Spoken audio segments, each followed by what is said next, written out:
जी, हिमांशु जी आपके पास आता हूँ। जो बात बीरेन्द्र साहब ने कही और अखिल स्वामी जी ने कही, आज जो टैक्स प्राप्त होता है उसका अप्रोक्सीमेटली 42 पैसा तो हम रीपेमेंट में चला जाता है और फिर हम और बोरो करते हैं।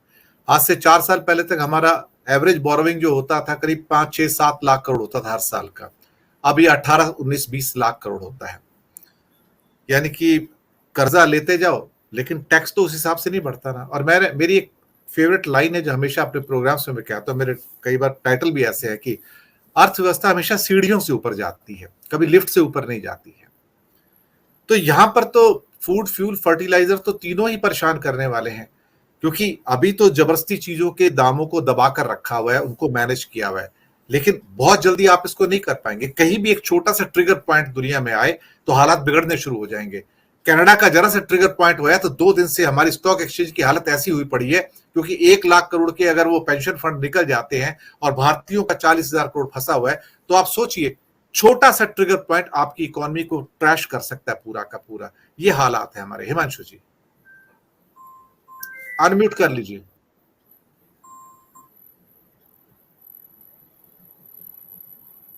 देखिए, जिस तरीके से मैं सुन रहा था बीरेन जी को, मैं सुन रहा था प्रोफेसर अखिल स्वामी को, जिन मुद्दों पे बात हुई, जैसे बीरेन जी ने पूरे अंतरराष्ट्रीय बाजार में जो हो रहा है, सटोरियों पे बैन, सप्लाई चेन्स कहीं डिस्कनेक्टेड, किस तरीके से करेंसी वॉलेटिलिटी की बात है, तो क्या सरकार इन मुद्दों पे ध्यान दे रही है? जैसे प्रोफेसर अखिल स्वामी जी ने कहा कि सरकार तो कहीं और व्यस्त है।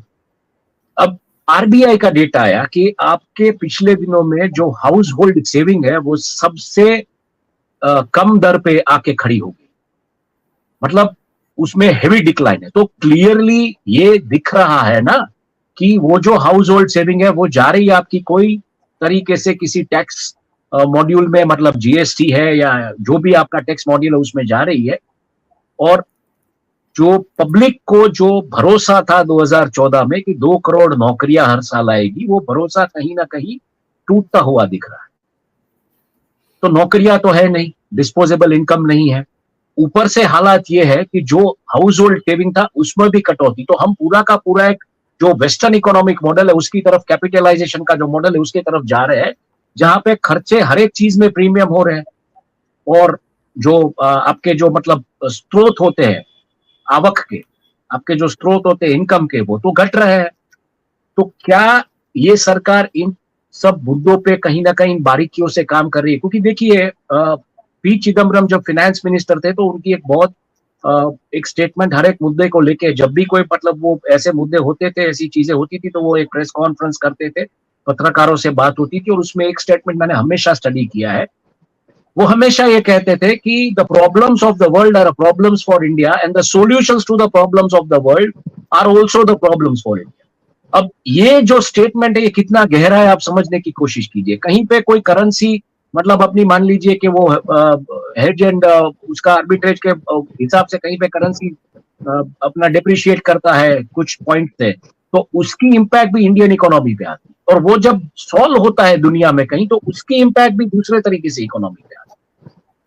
तो क्या ये सरकार में आज सबसे बड़ी चीज जो है, देखिए आप G20 का जो मसूदा है 37 पेजेस का जो दिल्ली डिक्लेरेशन है, उसमें आपने प्राइमा फेसी बात की है इकोनॉमी की, कि ये कंट्रीज की इकोनॉमी कैसे चलेगी, इसमें डिजिटाइज हम कैसे करेंगे, क्या करेंगे, लेकिन क्या देश में इन मुद्दों पे चर्चा करने के लिए सरकार तैयार है?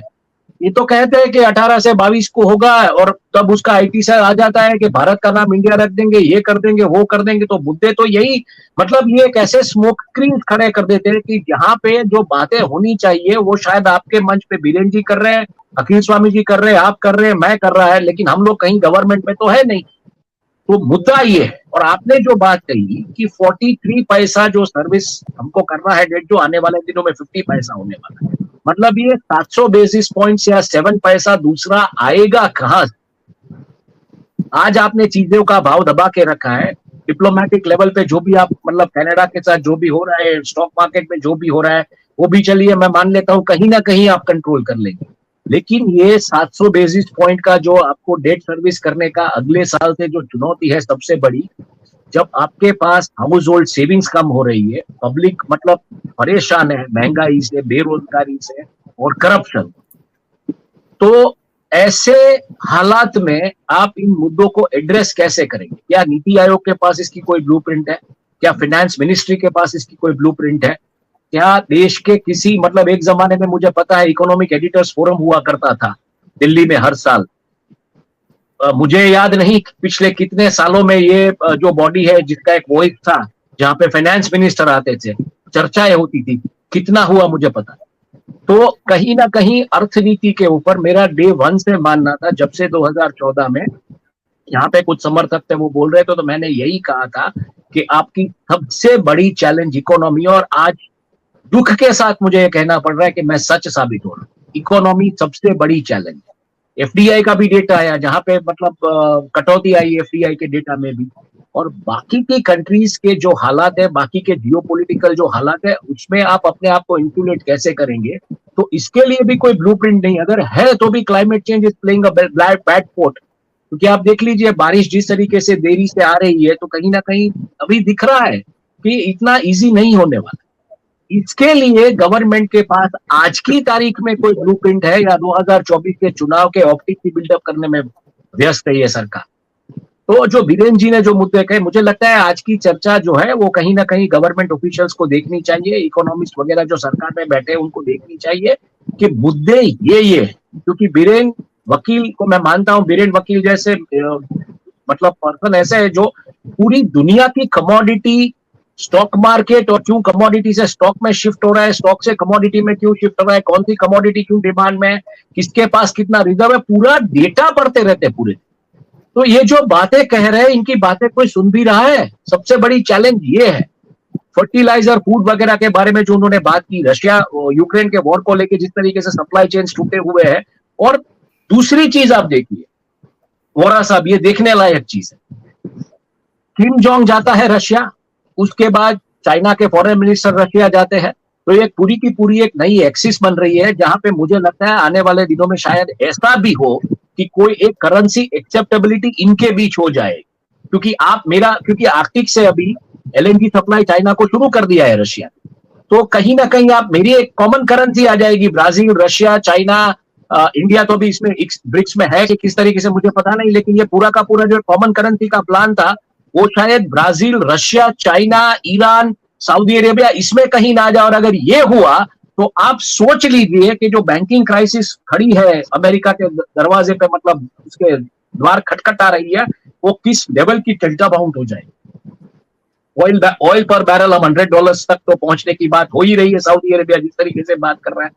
तो इसमें आपके पास इकोनॉमिकली ये पूरी अर्थव्यवस्था को इम्यून करने की, इंसुलेट करने की कौन सी ब्लूप्रिंट आप मुझे जी। कहीं इन मुद्दों पे मैं चर्चाएं नहीं देख रहा हूं। संसद में जितने भी बिल पास हो गए, जो भी होगा उसमें आप प्रिंट मीडिया को लेजिस्लेट रेगुलेट करने के बिल पास करें।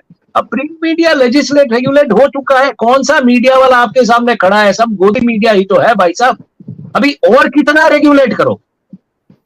तो मुद्दे ये है कि जो economy which Burns your pocket, वो आज की तारीख में पब्लिक कहीं समझ गई है, लेकिन पब्लिक के हाथ में जिस तरीके से नंबर्स है बीजेपी के पास, और जिस तरीके से वो मतलब एक लास्ट मिनट पे कुछ एक मुद्दा लेके आ जाती है और लड़ लेती है, फिर उसका टॉम-टॉमिंग होता है, तो पब्लिक भी अभी समझ गई है कि जीने, वो बोलते हैं ना कि भजन से पहले भोजन होना चाहिए, तो राष्ट्रवाद का भजन बिल्कुल कीजिए, लेकिन भोजन तो दीजिए 2 वक्त लोगों को।